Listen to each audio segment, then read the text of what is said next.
چې کوم سړی د هغه طرف نه کنځا کوي کوم سړی دې طرف نه کنځا کوي خلک ورپسې لاندې ودرېږي چې یو د سره زمونږ اتفاق دی خو پوهه سړي پسې خپل خلک هم ودرېږي پردي هم ودرېږي نو دا د سوشل ساینسز په سوشل ریسرچ کې دا یو شی دی چې د ټولنې نه مجبوریانې ختموي د حقونو مجبوریانې نو د پوهه خلکو ترمنځ به روابط تعلق او اتفاق به مضبوطوي چې د پوهه خلکو ټولنې یو بل سره مضبوط هغه مجبوریانې به د ټولنې راوړي دقیق یو شی زه وایم فقط لکه مخکې ما بحث درلود او زه بیرته بیا په خپلې خبرې ولاړ یم زه وایم چې هر هغه انسان چې په واک کې دی هغه هېڅکله ناخبره انسان نشي کېدی یعنی ناپوهه انسانان هېڅکله زما په نظر په واک کې نشي اوسېدی ځکه الله سبحانه وتعالی په دې اړه وایي چې کله حق د باطل سره مخامخ کېږي باطل ټوټه ټوټه او پارچه پارچه کېږي شاید ظاهرا یو الوژن جوړ شي یا ظاهرا یو تخیلي نړۍ جوړه شي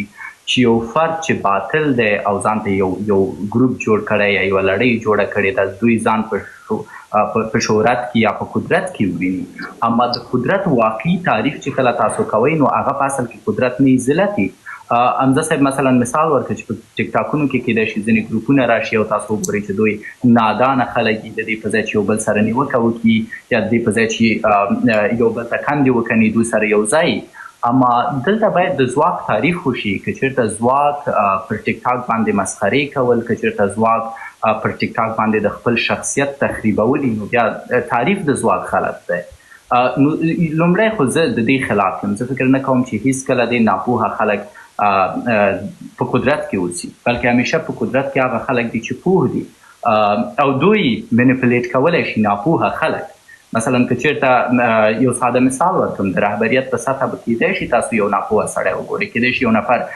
لاجیکل لامل راوړي چې مثلا وایي ګوره ټرمپ پوه سړی نه دی او ما پاچاهي کوي ولې په اصل کې چې ټرمپ د چا د خوا نه راوستل شوی از سمبول بیا هغه پوهه بزنسمینان دي چې غواړي نړۍ وچلوي دغه ځای کې زه اختلاف نظر لرم او دومه خبره دا ده چې مونږ درې کټګوري خلک په دې موضوع کې لرو یو جاهل خلک دي یو ظالم خلک دي یو پوه خلک دي معمولا جاهل خلک هغوی چې د بدلون توان نه لري د دې لامل کېږي چې ظالمان حاکم شي او ناپوهه خلک چې دی ګوښه شي معنی یې څه ده مثلا یوه ښځه ده په خپلو حقونو پوهیږي او د خپل حق غوښتنه نه کوي لکه مخکې چې ما مثال ورکړ چې که هره زړه ښځه یي که چېرته خدای دې وکړي هغه 25 کلنه یي که د 12 اولادونو خاونده یي که زړه یي دغه نن شپه دی خپل خاوند کښېنوي ورته دې ووایي چې هی ما ته د نکاحت کتابچه په کار ده ما ته باید د مهر مقدار معلوم شي او ما ته باید راکول شي اوس که دی دا کار نه کوي د دې د خاطره چې په خپل حق پوهیږي ولې غواړي نه د دې د خاطره چې نه غواړي خپل حالت بدل کړي نو په دو باندې ظالمان حاکم کېږي ځکه هلته بیا د رب وعده ده چې زه نه بدلوم حال د هغه چا چې نه بدلوي حال خپل پس زما نظر دا دی چې پوهه خلک همیشه په قدرت کې دي خو ظالم خلک هغه وخت قدرت ته رسیږي چې جاهل خلک د خپل ځان د بدلون کوشش نه کوي هغه کیدای شي د اوږدې له امله وي هغه کیدای شي د رواجونو د زنځیرونو له امله وي هغه کیدای شي د ویرې او ډار له امله وي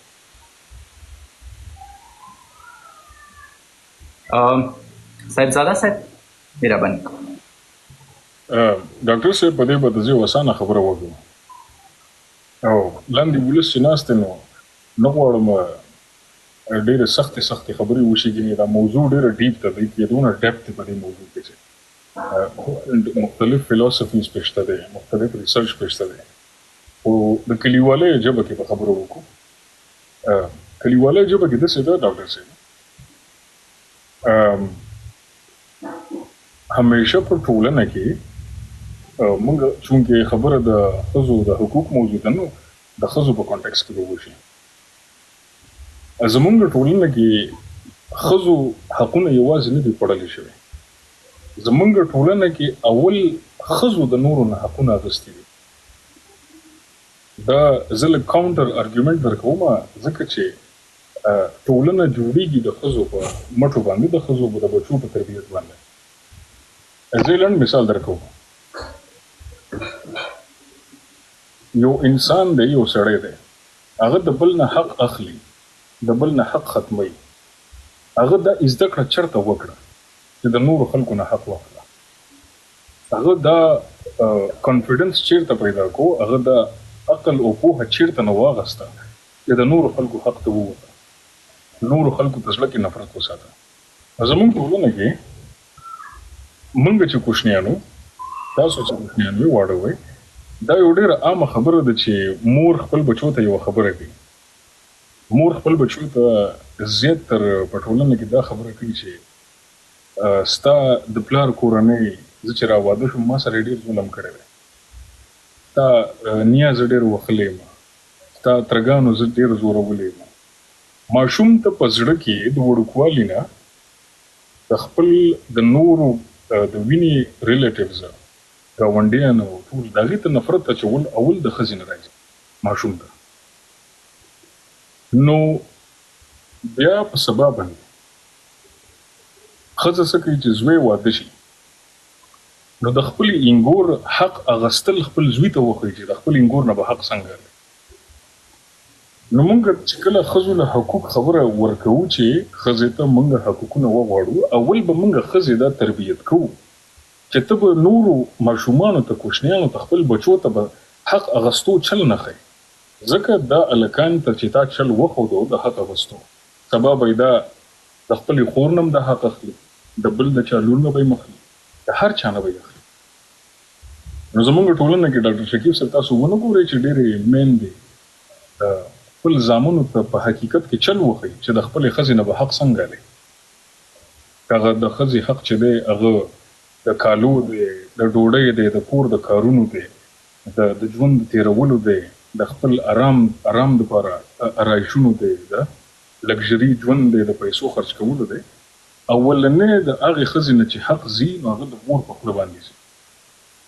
هغه سړی سبا غټ شي، هغه سړی دا نفسیات دا زده کړه وکړي، هغه به نورو ښځو نه هم حقونه والي، هغه د خپلې لور نه هم واخلي، هغه د خپل انګور نه هم واخلي، هغه د خپل تر لور نه هم واخلي. نو I think this is what I think. I could be wrong. زه غلط کېدی شم. اولنی د مسلې حل د ښځو حقوق باندې د مسلې حل دغه دی چې موږ اول ښځې د دې نه منې کړو چې تاسو نورو کوشنیانو ته، زامنو ته د حق اغستو چل ونه ښایئ. Don't do that to your kids. نو موږ اولنی نفرت د ماشوم زړه ته زموږ مور اچوي چې ستا تره زه زورولې یم، ستا نیا زه زورولې یم، او زه ډېره ښه ښځه وم، خو ما سره یې داسې ظلم وکړو، ما سره یې داسې وکړو. نو this is the first thing counter argument دی چې کوم طرف ته موږ سوچ نه کوو. اوس مثال ډاکټر شکیب صاحب، د ښځو دغه نفسیاتو سره موږ جنګ ونه کړو، د ښځو دغه نفسیاتو، ماشومانو ته نفرت او حق اغستل ښودل، دې سره موږ جنګ ونه کړو، او موږ ښځو ته حقونه ورکړل، د ځمکې، د کالیو، د کاغذ، د کور، د خدمت، د هر څه حق ورته موږ واغستل، خو هغه نفسیات مو ترې وانه غستلي په کوم باندې چې دا سوچ خورېږي.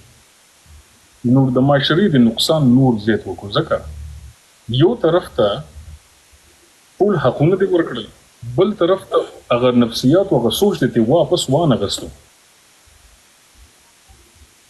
نو دا مسله د سمون زیاته نقصان ته دې ورسوله. لکه زه مثال در کوم، یو لنډ مثال به در کوم. په کوشنیانو کې ماشومان، میندې چې کله خپل ماشومان لوی، نو هر مور وایي چې زما زوی، زما لور تعلیم ولري، عقل ولري، ښایسته اخلاق ولري، هر څه ولري. خو هر مور چې هماغه کوشني ته، هماغه ماشوم ته، هماغه دغه ته د نورو ماشومانو په مقابل کې نفرت او حق اغستل ښیي چې بچی هغه داسې وکړل، تا هغه نه زیات وکړه. نو دا زیات دا نفسیات ماشوم سره لوی شي، هغه ماشوم بیا د عمددي ښځو نه ماشوم حق والي، عمددي خویندو نه والي. نو ښځو ته صرف حق نه دی ورکوي، د ښځو نفسیاتو سره جنګ هم کول دي چې هغه سوچ دې واپس واخلي. That's all I can say.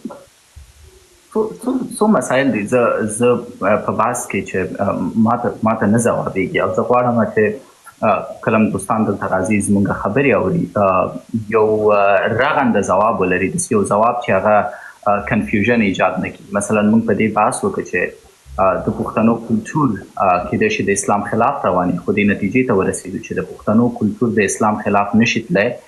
دا قبیلوي موضوع ده، کېدای شي دا کلتور ښه یا بدي. بد کلتور به د اسلام خلاف وي، ښه کلتور به د اسلام سره همغږی. په مجموع کې قضاوت نشو کوی، هغه مو هلته حل کړه. کوم شی چې ماته اوس کنفیوژن دی هغه دا دی چې مثلا مونږ وایو د ښځو نه باید نفسیات واخلو. زه په دې باور یم چې مونږ د هیچ چا نه نفسیات نشو اخیستی، ځکه یو څه چې رب مونږ ته راکوي هغه مونږ یو بل څوک یې مونږ نه اخیستلی نشي. هو کنټرولولی شو، مونږ د از فرد کولی شو خپل نفس کنټرول کو، او مونږ از فرد یو چاته نصیحت کولی شو چې څنګه نفس کنټرول کی. اما نفسیات که ترې اخلو د امکان نه دی. یوه موضوع او د دې موضوع په اساس زه غواړم دا ووایم چې که چېرته مونږ یو طرف نه وایو چې نارینه ښځو ته د دوی حقوق ښایي اما ښځو ته د دوی حقوق ورکوي نه، یعنې دلته مونږ ګرم نارینه بولو، ولې د بلې لوري نه وایو چې ښځې دي چې په اصل کې هر څه کنټرولوي، دوی دي چې د نارینهو ذهنیت هم ورخرابوي. پس پوښتنه دلته راځي، اوس ما سره پوښتنه دا ده چې یو طرف نه ښځې دي چې همدغه نارینه داسې اموخته کوي، د بل طرف نه بیا دا نارینه دی چې ښځو ته یې حقوق وایي خو ورکوي نه. پس اصل مجرم یا اصل ګرم څوک دی د ښځو او د نارینهو په ګډوله کې، یا په یو کوچنۍ حتی په یو کوچنۍ کورنۍ کې؟ اوس پلار مجرم دی که مور مجرمه ده؟ ورور ستونزه لري که خور ستونزه لري؟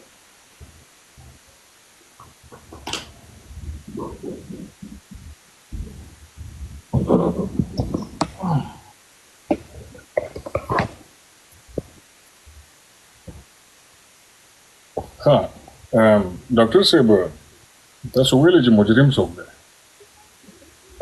ډاکټر صاحب مجرم خو زه کلتور ته نشم ویلی، ځکه کلتور خو یو مجموعي ټوله خبره ده. مجرم مور او پلار ته هم زه نشم ویلی. مجرم که زه وایم نو د معاشرې د ټولنې په دې یو خبره باندې که لاندې ولس پوه شو نو کیدای شي د ټوله مسلې ذهن کې صفا شي چې پښتنو ته موږ حق ولې نه ورکوو. زمونږ جګړه د نجونو حق سره نه ده، زمونږ د پښتنو جګړه د نجونو تعلیم سره نه ده، زمونږ جګړه موډرنیزم سره ده، جدیت چې ورته وایي. زه لنډ مثال در کوم. په افغانستان کې غازي امان الله خان چې کله امان الله خان یو ډېره غټه غلطي کړې وه، سیاسي غلطي ورته ویلی شم. امان الله خان هم هغه غلطي وکړه په کم باندې چې پښتانه هغې وخت کې راپاڅېدل او خپل جوړ نظام روان کړو. غازي امان الله خان یو جرګه راوغوسته د مشرانو، هغه عکس هم ما سره پروت دی، که تاسو ته به زه هغه عکس وښیم. د مشرانو یو غټه جرګې راوغوسته، هغې کې داسې مشرانو چې غټې غټې ګیرې وې، پټکي لونګي وښلي وو، ښایسته د کلتور جامې اچولې. امان الله خان اډر وکړو چې نه، دې ته د غرب کالي واچوئ، د مغرب کالي ورته واچوئ. نو ټول مشرانو ته یې سوټونه او ټیانې واچوئ، ټولو نه یې لونګۍ لرې کړې. د هغې یو غټ عکس، ډېر مشهور عکس دی. ټول مشران یو طرف ته یو عکس کې ټول په خپل افغانو کالي وکړو، په بل عکس کې هغه مشران په سوټونو او ټیانو کې پښتانه مشران. امان الله خان دا کار وکړو. غازي امان الله خان دا فکر وکړو چې د علم او د پرمختګ دپاره موډرنیزم ډېر مهم دی. موډرنیزم مطلب د جامو، د کالیو د دې ترتیب لږ بدل پکار دی، لږ د مغرب په شان پکار دی. نو بیا په افغانستان کې شینواري پاڅېدل، هغې اولنی بغاوت وکړو، بس هغې ځای نه جګړه شروع شوه. خو دا زه جګړې پورې نه یم، دا زه صرف یو سیاسي غلطي پورې وایم. دغه سوچ کې پښتانه اوس هم نښتي دي. پښتانه وایي پښتنو تعلیم او علم چې دی دا موډرنیزم سره تړلی دی، او په دې کې زمونږ هم غلطي ده. موږ پښتانه چې لږ علم تعلیم وکړو، زمونږ جامه تاسو وګورئ، موږ څنګه جامه کوو. موږ چې لږ پوهه والو، لږ انګریزۍ 2-3 لغتونه زده کړو، نو موږ څه رقم شو. موږ خپل کلتور هر څه شاته پرېږدو. د پښتنو په فکر کې، په ټول پښتنو کې، په لر برو په بلوچستان کې، په هغې کې دا یو فکري مسله ده. هغوی وایي که چېرې دا خلک تعلیم وکړي نو تعلیم سره به دا خلک موډرنیزم ته لاړ شي، کالي به بدل شي، ډوډۍ به بدله شي، د ولس یو بل سره ناسته پاسته به بدله شي. د دې موډرنیزم د یېرې نه، د جدیت د یېرې نه، مونږ د ښځو حقونو باندې تیږې کېوستو. I can promise you دا زه تاسو سره ډېره ریسرچ بیسډ خبره کوم چې د پښتنو مسله نه تعلیم سره ده، که هغه افغانستان دی. طالبانو بیانونه تاسو وګورئ، هغه د تعلیم خلاف نه دي. هغه تعلیم په کوم طریقه باندې چې دی هغوی دقې نه هېرېږي چې د امان الله خان هغه وخت واپس رانه شي، د جنکۍ سکرټونه چېرته وانه شي، جنکۍ انګریزۍ کالي چېرته وانه شي. تعلیم سره د چا مسله، کتاب د کتاب خو هر څوک لوستلی شي. د دغې فکر، د دغې یېرې، د جدیت، د موډرنیزم د یېرې نه پښتنو د ښځو په حقونو باندې تیږې کېغوستې. که هغه تعلیم دی، که هغه نور هر څه دي. اوس د دې مسلې حل نشته دی، خو حل هغې وخت کې امان الله خان ته هم ښکاره نه شو، حل اوسني وخت کې طالبانو ته هم نه ښکاري، په پښتونخوا کې هم خلکو ته نه ښکاري. حل د دې دا دی چې پښتنو کې کوم تعلیمي ادارې دي، د هغې تعلیمي ادارو ترتیب به داسې برابروي چې هغه زمونږ د موډرن تعلیمو، جدي تعلیمو، هغه ساینس دی، فلسفي د لیټریچر دی، هغه د پښتنو کلتور سره ګډ مونږ ته وښودلی شي. د پښتو په کلتور کې دننه او ولس ته دا لوز وکړی شي د چارواکو چې د زمونږ د ټولنې کلتور به په دې باندې خراب نشي، موډرنیزم ته به لاړ نشي. نو هغه مسله د هغه یېره به د پښتنو ختمه شي او د نجونو د حقونو نه به مونږ تیږې اوچتې کړو. په پښتنو مسله تعلیم سره نه ده، د نجونو راوتو سره نه ده، صرف موډرنیزم سره ده چې زمونږ کلتور، ځکه مونږ ډېر کنزرویټیو سوسایټي یو، مونږ د چینج نه وېرېږو. معمولي چینج مونږ کې راځي، هغې نه مونږ ډېر سخت یېرېږو. لکه زمونږ ټولنې ته چې اول ځل ټي وي راغی، ډایرکټ د حرام فتوا ولګېده، چې ریډیو راغی د حرام فتوا ته ولګېده، ګاډی راغی د حرام فتوا ته ولګېده، چې موبایل راغی د حرام فتوا ته ولګېده، د کیمره راغله د حرام فتوا ته ولګېده. د دې نه ثابتېږي چې کله هم زموږ ټولنه کې بدلون راځي، هغې نه موږ اول کې ډېر سخت یېرېږو. دقیق. زه دا ټولې ګیلې او شکایتونه چې کوم دي، زه فکر کوم د شخصا دا په ځای بولم او زه در سره همغږی یم. اما کله چې موږ د کورنۍ په اړه غږیږو، د ښځو د نارینه‌وو په اړه غږیږو او په ښځو نارینه‌وو کې د حقوقو د نقصولو په اړه غږیږو، یعنی موږ په اصل کې د سیلز په اړه غږیږو یا د حجرې په اړه غږیږو یا د یو کورنۍ د کوچني جوړښت په اړه غږیږو. نظامونه خو وروسته پرې بحث کوی شو، د نظامونو په اړه وروسته شکایت کوی شو، ولې نه په دواړو سترګو. ځکه یو حدیث دی لکه شیطان چې دی تاج د هغه چا په سر کوي کوم چې د کورنۍ یو نظام ورګډوډوي. پس د کورنۍ نظام په ابتدا کې ډېر زیات مهم دی او زما پوښتنه دا ده چې که چېرته د کورنۍ په نظام کې یو هلک د یوې جنۍ سره واده کوي او دوی فکر وکړي د یو ډېر ستر دیوال یوه کوچنۍ خښته ده او که چېرته دا خښته خامه یا د دې خښتې جوړښت خراب وي، نو دا ټول دیوال ړنګولی شي. کوم شرایط چې اوس تاسو ترېنه شکایت کوئ، هماغه ابتدایي خښتې دي چې غلطې کېښودل شوي. مجرم زما په نظر، زه به داسې ښکاره ځواب که چېرته ورکړم، زما په نظر کله چې زه وایم چې مجرم څوک دی په تعلیمي برخه کې، مور ته چې دی دا حق ورکول شوی چې 9 میاشتې یو ماشوم په ګیډه ولري. یعنی مور د خپل ماشوم سره د وینې اړیکه لري او مور د رواني او عاطفي اړخ نه خپل ماشوم بهتره درک کوی شي. دا مور ده چې حضرت محمد صلی الله علیه وسلم وایي چې یو نفر راځي چې نیک کار کوم یو دی، ورته وایي د مور احترام، بیا وایي د مور احترام، بیا وایي د مور احترام، بیا په 4م ځل وایي چې د پلار احترام. ولې؟ خو حتمن به یو دلیل لري، حتمن به یو دلیل لري چې د مور د پښو لاندې جنت دی. پس زه فکر کوم چې که چېرته د ښځو د حقوقو خبره کوو، په دې کې اساسي مجرم بیرته ښځه ده. که هغه چېرته تاسو اوسنیو شرایطو ته ګورئ، یا یې د اسلام له اړخه تعبیروئ، یا یې د یو نظام د ساختار یا سټرکچر له اړخه تعبیروئ. کله چې موږ دې پایلې ته رسیږو چې دا مور ده چې د یو محکوم په روزنه کې اساسي رول لري، بیا موږ کولی شو د ښځو د حقوقو د خوندیتوب دپاره لارې چارې او حل لارې پیدا کړو. که چېرته څوک مانه حل لاره غواړي، حل لاره یوازې تعلیم نه دی. زه وایم که مور دې ته متوجه شي چې څنګه خپل اولاد وروزي، چې خپل حق وغواړي، خپل حق خوندي کړي او د بل حق ته احترام وکړي، نو موږ یوې پایلې ته رسېدلی شو. زما نظر دا دی. زه فکر کوم په هرې ښځې چې هر څومره ظلم کېږي د دې د خپل لاسه دی یا د یوې بلې ښځې په واسطه دی. ما په دې اړه بله ورځ مثال ورکړم، ما ویلې که نن زموږ مولوي صاحب یا زموږ امیر په افغانستان کې په ښځو دپاره یې د ښوونځیو دروازې تړلې دي، ښه یې کړي دي، په ما یې څه چې زه دا مبارزه وکړم. د هلکانو دروازې خلاصې دي ځکه خپله زموږ امیر نارینه دی. اوس چې د ښځو دروازې بندې دي، خو زما د امیر په کور کې به یوه بیبي ناسته وي چې د دې دپاره مبارزه وکړي. مطلب که زه ښځه ولرم او زما ښځه ماته وایي چې هی شکیب زه تا سره خبرې نه کوم مګر دا چې دا کار راته وکړي، نو خو بیا خو زه د خپلې ښځې زور نه لرم. پس که زما ښځه د خپلو حقونو دپاره نه درېږي او یا زما ښځه د یوې بلې ښځې په سر باندې ما سره جنګ کوي، زه ډېرې داسې ښځې لرم چې مثلا انګور ده، زوی غواړي هغې سره خبرې وکړي یا زوی غواړي چې دی هغې سره کومک وکړي، خواښې یا مور یې ورته وایي چې زن شو اوس دې ته ښځې سره کومک کوي. پس کله چې موږ یوې نتیجې ته موږ افغانستان کې تل په دې پاس کړی دی چې ښځې محرومه دي، په ښځو باندې ظلم شوی دی، ښځو ته یې حقوق نه دي ورکول شوي. اما بیرته دا نه وایو چې شاید خپله ښځې نه غواړي چې خپل حقوق لاسته راوړي یا شاید ښځې نه غواړي چې د خپلو حقوقو نه دفاع وکړي. چون ما دپاره سره کرښه قرآن او حدیث دی او الله تعالی ماته وایي نه بدلوم حال د هغه چا چې نه بدلوي حال خپل. زما نظر دا دی.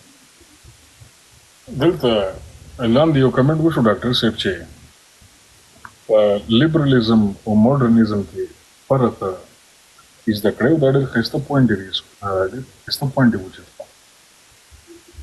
یو شی موږ دروغ نه وایو دې خلکو ته او حقیقت ورته ووایم، ځکه د دروغو نه خو دا ټیک ټاک ډک دی. خو جدي تعلیم سره، ماډرن ایجوکیشن سره ټولنه به خامخا ماډرنیزم او لیبرلیزم ته ځي. دا 100% کره خبره ده. ماډرنیزم او لیبرلیزم ته دا نه وایم چې ټولنه به لیبرل او ماډرن شي، خو کوم کسان چې په تعلیم کې مخکې دي هغه به همیشه ماډرنیزم اثر به پکې د جدیت. یو شی دی ډېر زیات وبخښئ صاحبزاده صاحب، ماډرنیزم نه ستاسو تعریف څه دی؟ ځکه زه غواړم په دې پوه شم چې ماډرنیزم یعنې څه. ماډرنیزم ډاکټر شکیب صاحب داسې دی چې په ټولنه کې کوم یو سوچ عام دی نو هغه او د وخت نه را روان دی، هغې ته کنزرویټیزم وایي. په ټولنه کې مثال یو سوچ دا دی چې یو مثال لکه د واده به یې واخلو، په کوم طریقه چې موږ واده کوو، موږ پې د ځوانانو پې پیسې مصرف پې بلا د خدای وشي.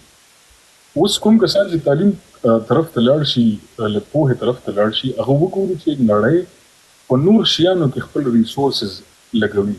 نړۍ کې ځوانان کاروبار ترلاسه شي، پیسې جمع کړي، نړۍ کې ځوانان انویسټمنټس ترلاسه واچي، یو هنر زده کړي، تجارت وکړي، نور ملکونو ته سفر وکړي. نو ماډرنیزم هغه ځوان ته دا سوچ ورکړي چې زه د ټولنې د دې سوچ سره زه مخالف یم چې زه په واده ډېر مصرف وکړم. زه به لږ ماډرنیزم کې زه ساده واده کوم د اسلامي دایره کې دننه، کلتور او د دین په دایره کې دننه کوم، خو کنزرویټیزم دایرې نه راوځم. کنزرویټیزم هغه عام سوچ، سخت سوچ چې هغې نه خلک وځي نه. نو ماډرنیزم مطلب دا نه دی چې ته جامه بدله کړې، ژبه بدله کړې. ماډرنیزم مطلب دا دی چې د ټولنې عام سوچ نه ته لږ جلا غوندې لاړې، لږ غوندې جلا لاړې. نو ماډرنیزم دې ته وایي. او دا شی زمونږ ټولنه نه خوښوي ځکه زمونږ ټولنه عمومي طور باندې ډېره کنزرویټیو ده، سخت سوچ لري. سخت سوچ په اسانه نه ماتېږي. نو کوم سړی چې د هغې سخت سوچ مخالف کې یو کار کوي، هغه ماډرنیزم ته بللی شي چې دا د تعلیم، ایجوکیشن یا خپل عام تجربو د زندګۍ د تجربو نه یو ایکسپیرینس حاصل کو، یو فیصلې وکړه او هغه سوچ بدل کو، روان. مثال شکیب صاحب زما مثالونه ډېر خوښېږي ډېر زیات ورکوم لکه د خیرات مې شروع کړی داسې مثالونه مثال داسې دی ډاکټر شکیب صاحب چې عام سوچ په ټولنه کې دا دی چې د جینۍ نه پوښتنه ونه شي د رشتې په اړه چې تا ته قبوله ده که نه بس چې پلار ورکړه مور ورکړه بس ورې کړه موډرنیزم بیا به دا زه مثال در کوم موډرنیزم به بیا دا وي چې پلار به بیا د لور نه پوښتنه وکړي چې تا ته دا رشته قبوله ده که نه ده نو دا د ټولنې د عام سوچ نه راوتلي دقیق حمزه صاحب زه فکر کوم دغه یو ځای کې زه کاملا هم نظر یم اما دغه یو ځای کې موږ خلک کنفیوز کوو ځکه ماته سره کرښه اسلام دی زه ستا ټولې خبرې منم فقط یو لغت نه منم در سره کوم ته چې ته موډرنیزم وایې او شاید زه ورته اسلامیزم ووایم ځکه بیرته زه ستا په مثال کې تاسو ته مثال درکړم چې حداقل دغه یو موضوع ته سټیک پاتې شو دی کې یو پایلې ته ورسېږو مثلا یو جنۍ نه کنزرویټیو سوچ دا دی چې د جنۍ نه اوس چا پوښتنه کړې ده چې یاره چاته دې واده کړو ټول په دې باور دي چې د جنۍ په حق کې زه باید پرېکړه وکړم جنۍ چې چاته غواړم د یو پلار په توګه باید ورې کړم صحیح اما د دې سوچ خلاف چې کله تاسو ځئ تاسو ورته موډرنیزم وایي زه ورته اسلامیزم وایم ځکه په اسلام کې وایي چې ته باید د جنۍ نه پوښتنه وکړي دا د جنۍ حق دی بس موږ بیرته راځو هغه اسلام ته خو دلته تاسو نوم بدلوئ کله چې تاسو وایي موډرنیزم هغه په داسې حالت کې چې هغه چاته مخاطب یاست چې 98 سلنه مسلمانان دي پس زه وایم د موډرنیزم په ځای اسلامیزم ډېره ښه نتیجه ورکوي چې ته وایي چې ورور تاسو کنزرویټیو یاست تاسو مطلب میراثي کلتوري عادات تاسو ته پاتې دي او میراثي کلتوري رواجونه او زنځیرونو باندې تړل شوي خلک یاست تاسو وایي چې جنۍ نه باید څوک پوښتنه ونه کړي په داسې حالت کې چې اسلام تاسو ته وایي چې نه دا د جنۍ مسلم حق دی چې نظر ورکړي خدای تاسو ته وایي چې دا د جنۍ مسلم حق دی چې نظر ولري رسول تاسو ته وایي چې دا د جنۍ مسلم حق دی چې نظر ولري پس اسلامیزم کې حداقل زه داسې یو ریفرنس لرم چې هغه حدیث او قرآن دی او خلکو ته د منلو وړ دی خو کله چې زه وایم موډرنیزم اوس ما ریسورس څه شی دی دا کوم کتاب راوړم چې هغه زما 98 سلنه مسلمان ملت ته د منلو وړ اوسي زه فکر کوم زه فقط خپل نظر در کوم زه وایم که چېرته تاسو غواړئ مبارزه وکئ او ووایئ چې ګورئ تاسو کنزرویټیو خلک یاست موډرنیزم ته راشئ او زه عین مبارزه کوم زه وایم چې هی تاسو کنزرویټیو خلک یاست یا د کلتورونو د رواجونو پیروي کوونکي خلک یاست اسلامیزم ته راشئ څه چې اسلام ویلي په هغې عمل وکئ کومه مبارزه بهتره رنګ راوړي ډاکټر صاحب ښایسته خبرې مو وکړې ډاکټر صاحب په فلسفي کې په فلسفه کې مونږ چې اوس کوم ډسکشن کوو نو دا مونږ سوشل ایشوز ډسکس کوو لکه دا سوشل فلسفیز دي زمونږ د ټولنیزې زمونږ د ټولنې فلسفې زمونږ د ټولنې کلتور ده اسلامیزم خبره تاسو وکړه ډاکټر صاحب آیا تاسو داسې کولی شئ چې په خپل ټولنه کې یو بدلون راولي مثال په پښتنو کې دا زه یو سوال درنه کوم په خپل ټولنه کې ته یو بدلون راولي خو ته دلیل شاته دا کوي لکه زه تاسو ته یو چیلنج غوندې در کوم چې تاسو دا ټرای کړئ په خپل ټولنه کې یو بدلون راوستو دپاره لاړ شئ مشرانو ته ووایئ چې تاسو ښه مسلمانان نه یې زه ښه مسلمان یم دا څوک ویلي څنګه وبخئ لکه تاسو اسلامیزم یاد کو کنه چې د موډرنیزم نه د اسلامیزم دی تاسو دلیل دا کیدای شي د بدلون راوستو لپاره چې ته خلکو ته وایې زه بدلون ځکه راولم چې زه تاسو نه ښه مسلمان یم نه زه د دې مخالف یم ولې چون یو زه غواړم په دې برخه کې یو جزوار یو ځینې لږ جزئیات درکړم ځکه دغه بیا مسکنسپشن نه غواړم ایجاد کله چې ته دعوت کوې او یا کله چې اصلاح کوي متاسفانه معمولا په ټیک ټاک کې کوم بندارونه زه ګورم چې د دعوت په نوم مخته اصل دعوت مسلمان ته کیدای نشي د دعوت معنا دا ده چې ته یو څوک رابلې چې هغه نه مسلمان دی بس که یو څوک ماته وایي چې زه دایي یم او راغلی یم دلته تا اصلاح کړم ورور ته غلط ځای کې لګوي ځکه زه مسلمان یم د تا دعوت دلته نشي کېدی دا اصلاح ده اوس په اصلاح کې تاسو باید د حکمت نه کار واخلئ یعنی حکمت نه معنا څه ده لکه مخکې چې ما تاسو ته ویلې چې په یو ټولنه کې 98 سلنه خلک مسلمانان دي او کله چې ته دوی ته دلیل راوړې د اسلام په اساس دوی در سره مني، اما خپله وایي چې دا ټولنه کنزرویټیو ده، د رواجونو په اساس مخ ته ځي، او ته یو ساده لاره لري چې د اسلام په اساس په هغوی خپله خبره ومنې، نو خو تا ته رب وایي چې کله ته تبلیغ کوي د دین باید په حکمت یې وکړي. سو زما پوښتنه دا وه چې دلته د حکمت لار کومه یوه ده؟ دا چې هغو ته وایي چې موډرنیزم ته رجوع وکړئ، یا دا چې ورته وایي چې اسلام تاسو نه غواړي چې تاسو خپل لور ته حق ورکړئ؟ کوم یو به نتیجه ورکړي؟ صحیح.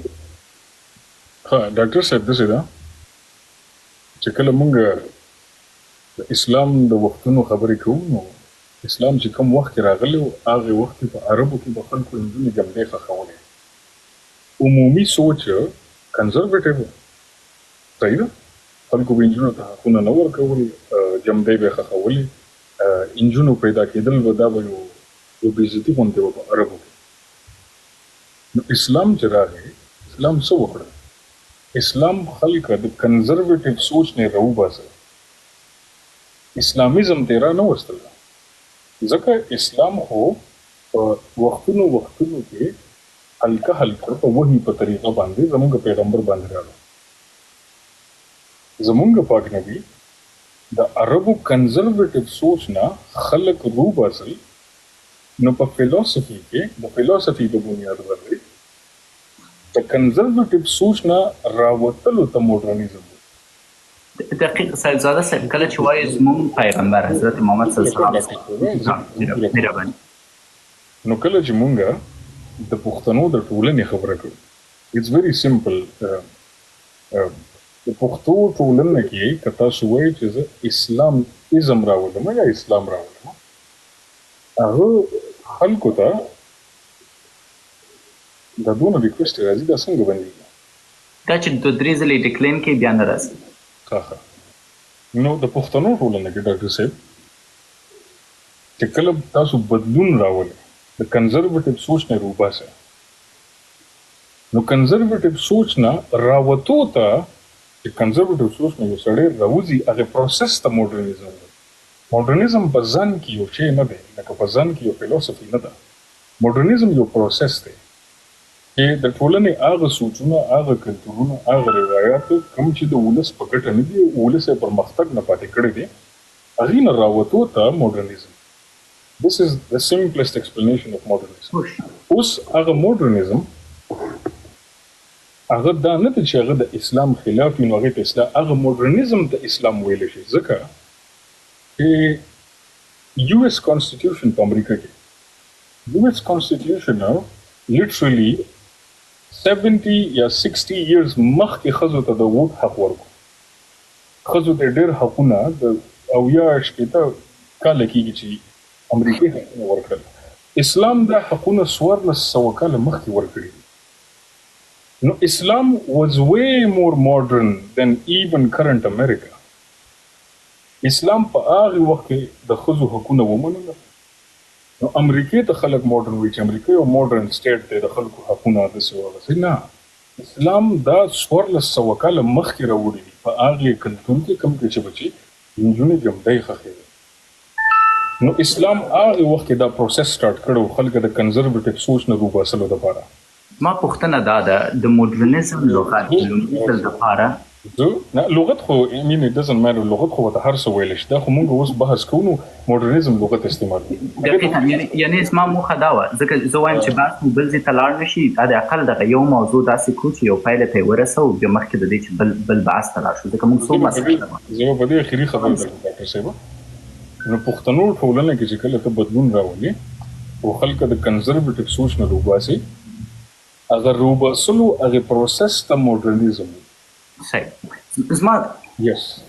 زما څو پوښتنې دي او زه غواړم، لکه زه تر اوسه پورې نتیجې ته نه یم رسېدلی، ځکه دا پوښتنه کوم، زه غواړم دې نتیجې ته ورسېږم چې ستاسو کنسپټ د ښځو د حقونو د ورکړې په برخه کې څه شی دی؟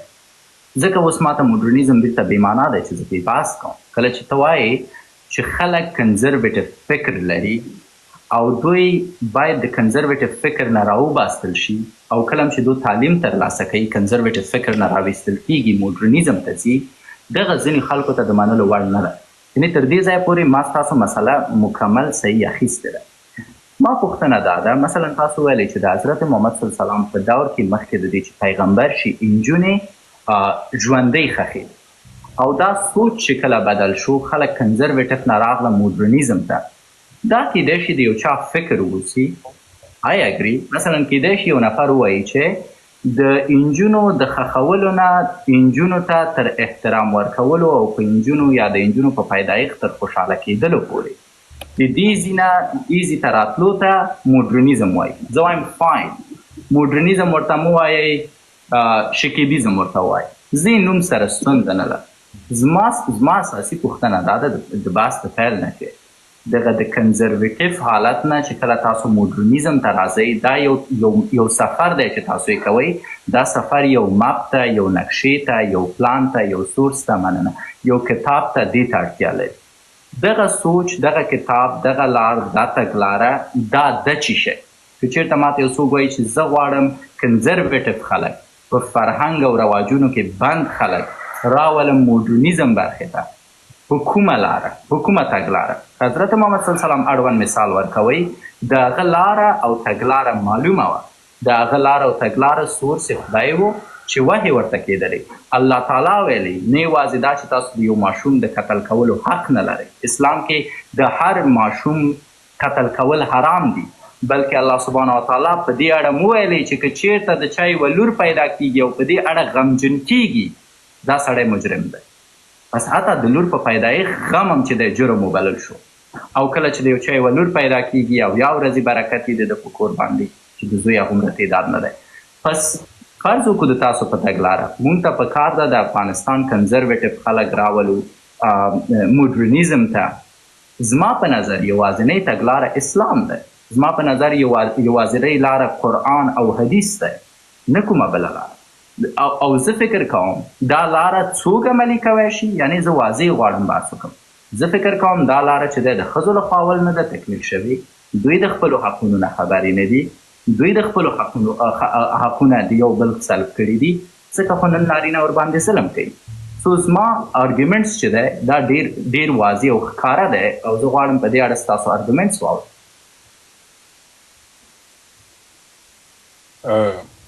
ډاکټر صاحب، د په کلو کې به چې زمونږ مشرانو یو ځای نه بل ځای ته مزل کولو، نو که په منځ کې به نیر راغی، موږ خو ورته نیر وایو، تاسو به ورته بل څه وایو. نیر موږ هم ورته وایو. په منځ کې به چې نیر راغی، وبخښه حمزه صاحب، د دغه خبرې مطلب څه شو؟ دغه لغت دا اوس چې ډاکټر صاحب وویل زه په پوهېږم، دا څه معنا ورکوي؟ نیر یو سیند ته وایي، د سیند نه کوچنی، لکه د سیند نه کوچنی دغه ورته ویلی شي. ریور خو ورته نه شو ویلی، ریور غټ وي. د سیند نه ویله پوه شوم، مننه. نیر زمونږ کلو کې زه تر دې سوي چې کوم غریزې اوبه وي، غریز موږ غرونو ته وایو، غرونو چې کومې اوبه راځي، نو هغه واړه سب سیکشنز جوړ دي، هغه د کلو تر منځ تېرېږي، هغې ته موږ نیر وایو. صاحبزاده صاحب 4-5 لښتې چې سره یو ځای کې نیر دی جوړ. 4-5 لښتې چې یو ځای کې بس هغه نیر شي. نو ریور ورته نه شو ویلی، ریور لږ غټ وي، ریور زمونږ لږ غټ وي او نیر د ریور نه وړوکی. نو راځو دغه ته سمې ویلې ما څه خبره کوله.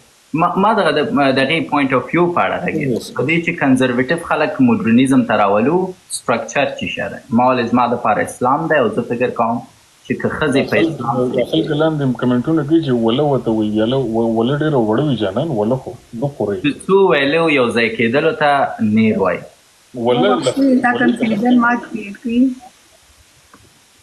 نو ډاکټر صاحب دا داسې ده،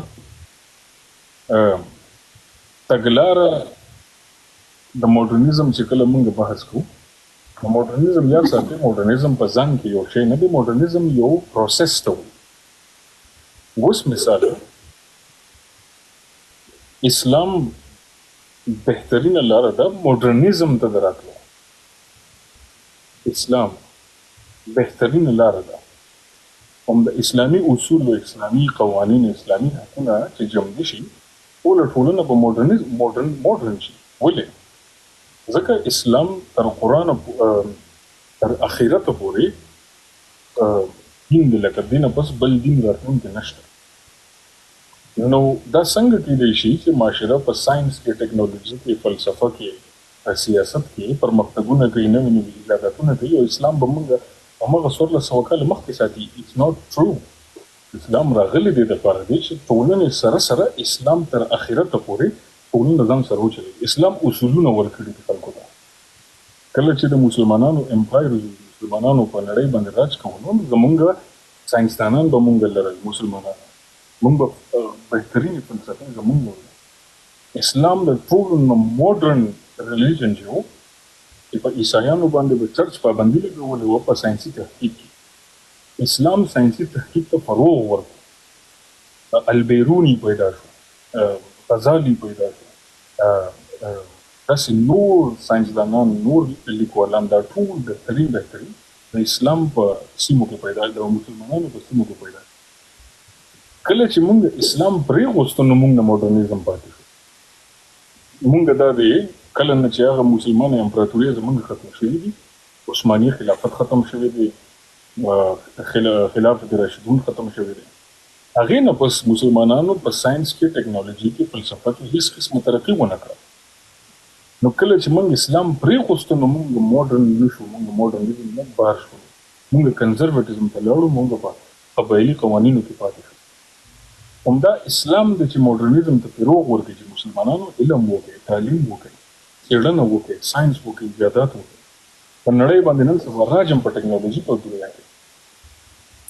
نو تګلاره خو اسلام ده، دغه زه وایم ډاکټر صاحب، خو پروسس چې دی، د پروسس ته صرف نوم د ماډرنیزم ورکړي دي.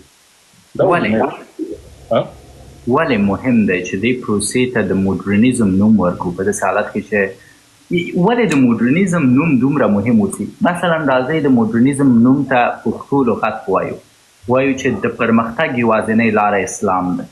ځکه ما مخکې ویلې که تاسو غواړئ اصلاح وکړئ، زما 90 سلنه خلک په افغانستان کې مسلمانان دي او دوی کیدای شي دغه د نشنلیزم، ماډرنیزم، سیکولریزم، دغه هر شي کې چې زم راځي کیدای شي دوی ذهناً ورسره ستونزه ولري. زما په هدف پوهېږئ سید صالح.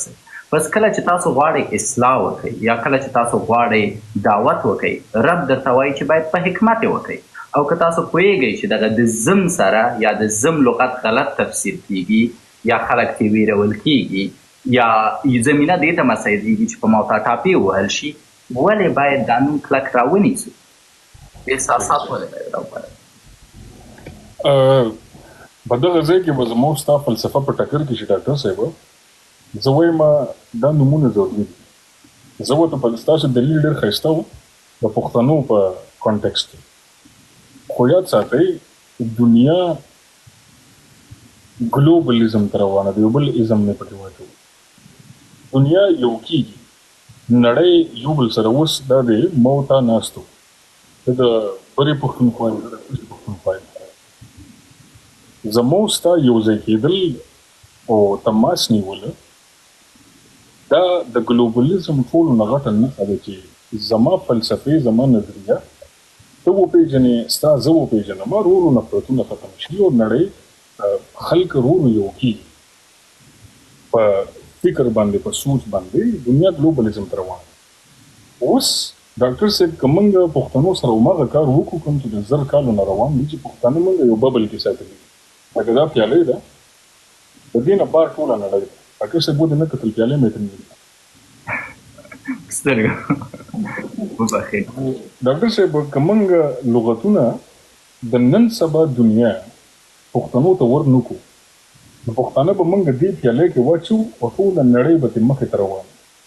پښتانه به هم دې پیالۍ کې پښتانه به وایي چې نه هر څه دې زموږ په طبیعت کې، خو ټوله نړۍ کې چې چلې نو دې پیالۍ نه به پښتانه راوباسي، هم د نړۍ لغتونه به ورکوي، د نړۍ فلسفې به ورکوي، د نړۍ خلک به پې پېژني، خلکو سره به یې کینې، د نورو قامونو سره به دا تماس نیسي. نو ګلوبلیزم کې پښتانه به هم سفر شروع کړي نورو قامونو سره. لکه جنرالي عمومي یو خبره دا ده چې کله برټش انډیا ودلته برطانوي هند برطانوي خلک دي نو هندوستان د پرمختګ خبرې ډېر زیات خلک کوي چې هندوستان ډېر مخکې شو دا خلک وایي شور دی زما سره دی که چا سره دی وبخښئ څه شی لاندې خلک کمنټونه کوي چې شور دی ډېر زیات ما سره خو نه دی زه فکر کوم ځینې ملګري فقط شاید د دې د خاطره کومنټ کوي چې بحث خرابه کړي فکر نه کوم ځکه اکثریت وایي هر څه سم نه لږ ستا خو دونه نشته چې څوک اواز وانه اوري لږ داسې خو ډېر نه دي اوس څنګه دی ځکه زه غواړم مطمئن شم چې زما د طرفه نه وي هغسې دي خو دونه نه دي تاسو خپل بحث وکړي دونه نه دي چې څوک خبره وانه اوري مهرباني زه مایک میوټ کوم زه چې کوم که ما سره وورېږه نه انشاءالله نشته مهرباني آل ګډ ځکه ټول ملګري وایي آل ګډ آل ګډ آل ګډ آل ګډ نشته هیڅ هم نشته